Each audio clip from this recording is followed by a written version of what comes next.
Shalom bien-aimés de Dieu, je vous salue dans le nom précieux de Jésus notre Seigneur et Sauveur.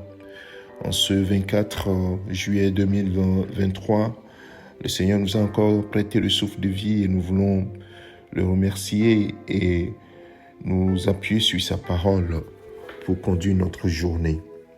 Mes frères et mes sœurs, que le Seigneur bénisse votre journée, que le Seigneur tienne vos mains et vous conduise dans le droit chemin, et surtout qu'il vous donne la victoire sur tous les plans que l'ennemi a fomentés contre vous. La Bible déclare dans 2 Corinthiens chapitre 10, à partir du verset 4, verset 3 et au verset 5, il dit « Si nous marchons dans la chair, nous ne combattons pas selon la chair, car les armes avec lesquelles nous combattons ne sont pas charnelles, mais elles sont puissantes par la vertu de Dieu pour renverser des forteresses. Nous renversons les raisonnements et toute hauteur qui s'élève contre la connaissance de Dieu et nous amenons toute pensée captive à l'obéissance de Christ. » Mes frères, oui, nous marchons dans ce corps humain, dans cette chair humaine. Ce n'est pas selon la chair que nous devons combattre, puisque nos ennemis ou bien nos adversaires ne sont pas charnels. Mais elles sont invisibles, on va dire. Et la Bible nous dit que ce ne sont pas les hommes que nous voyons, mais les hommes sont utilisés par d'autres, par des esprits. Et c'est pour cela que ce sont les armes de Dieu qui nous donnent la victoire, pas les armes des hommes, pas les paroles, pas juste les discussions ou autres. Mais il y a des armes que Dieu a prévues pour donner la victoire. Et ces armes sont décrites dans Éphésiens chapitre 6, à partir du verset 11. Il dit « Revêtez-vous de toutes les armes de Dieu afin de pouvoir tenir ferme contre les ruses du diable. » Vous voyez, si nous devons renverser les forteresses et nous opposer aux ruses du diable, tenir ferme contre ces ruses, ce ne sont pas les armes humaines. Ce ne sont pas nos actions, notre intelligence, notre sagesse, mais plutôt les armes de Dieu. Nous devons renverser toutes les forteresses qui se sont levées contre nous. C'est, par exemple, si aujourd'hui les forteresses sont levées contre toi, mais comment tu le sauras? Comment tu le sais? Mais la Bible dit que les armes de Dieu que nous avons nous permettent, dans la prière, de pouvoir renverser ces forteresses et de pouvoir ramener toute pensée captive à l'obéissance du Christ. Et nous-mêmes, nos pensées captives à l'obéissance du Christ, puisque nous devons obéir à la parole de Dieu. Et donc, ces armes sont claires. Ces armes que nous avons nous permettent de combattre ce que l'apôtre Paul dit aux Éphésiens, les dominations, les autorités, les princes de ce monde des ténèbres, contre les esprits méchants dans les lieux célestes. Oui, bien-aimés de Dieu, c'est contre eux que nous devons combattre, pas contre les hommes.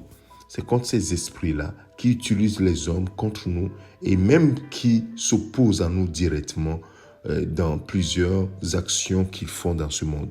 Alors, frères et sœurs, ce matin, réveille-toi de ces âmes-là. Il dit, tenez ferme, ayez à vos reins la vérité pour ceinture. Revêtez la cuirasse de la justice. Mettez pour chaussures à vos pieds le zèle que donne l'évangile de paix. Prenez par-dessus tout cela le bouclier de la foi avec lequel vous pourrez éteindre tous les traits enflammés du malin. Prenez aussi le casque du salut et l'épée de l'esprit qui est la parole de Dieu. Mon frère, ma sœur, prends le temps d'aller jeter un coup d'œil sur ces armes et médite-les. Aujourd'hui, je ne vais pas détailler, aller dans sur chaque âme pour expliquer. Néanmoins, c'est juste pour t'inciter à dire oui, je dois me lever, je dois prier, je dois renverser les forteresses qui s'élèvent devant moi. Et j'ai toutes les armes de mon côté. Dieu a mis à ma disposition les armes. Et l'arme offensive par excellence, c'est la parole de Dieu. L'épée de l'esprit, c'est la parole de Dieu. La parole de Dieu est efficace. Le bouclier de la foi pour arrêter tous les traits enflammés de l'ennemi qu'il envoie contre toi, pour détruire tes pensées. Le casque du salut. Oui, le bouclier de la foi, la cuirasse de la justice, la ceinture de la vérité. La vérité, c'est la parole de Dieu également. Le zèle que donne l'évangile de paix. Oh, bien-aimé de Dieu, toutes ces choses nous sont données pour que nous résistions contre l'ennemi de toujours et que nous puissions tenir ferme. Alors mon frère, tu sais ce qu'il te reste à faire, médite ces paroles et prends une décision. Oui, tu es plus que vainqueur. Tu comprends pourquoi la Bible dit que dans toutes les choses que tu travailles, tu es plus que vainqueur, puisque en fait, tu as toutes les armes pour remporter la victoire, puisque la victoire est déjà acquise pour toi. C'est à toi de marcher dans cette victoire et de la saisir en utilisant ces armes au nom de Jésus-Christ. C'est pourquoi Jésus a pu dire à ses disciples, un exemple que je donne, il dit, en mon nom, vous chasserez les démons. Ce n'est pas le fait de chasser les démons qui fait que les démons fuient, mais c'est parce que Jésus les a déjà vaincus et que quand on dit au nom de Jésus-Christ, nous vous chassons, il fuit parce qu'il ne fuit pas, il ne te fuit pas, mais il fuit Jésus-Christ qui les a vaincus, qui les a livrés publiquement en spectacle en triomphant d'elle par la croix. Nous allons prier. Père, merci à toi pour toutes les armes que tu nous as données pour que nous puissions tenir ferme contre les ruses du diable, renverser les forteresses qui se sont levées contre nous et ramener toute pensée captive à l'obéissance du Christ. Ce matin, je prie, Seigneur, que toute forteresse que l'ennemi a levée contre nous, nous les renversons au nom de Jésus-Christ. Tous les plans qu'il a fait contre nous sont déjoués maintenant au nom de Jésus-Christ. Toute main qu'il lève contre nous, cette main, oui Seigneur, est bloquée au nom de Jésus-Christ.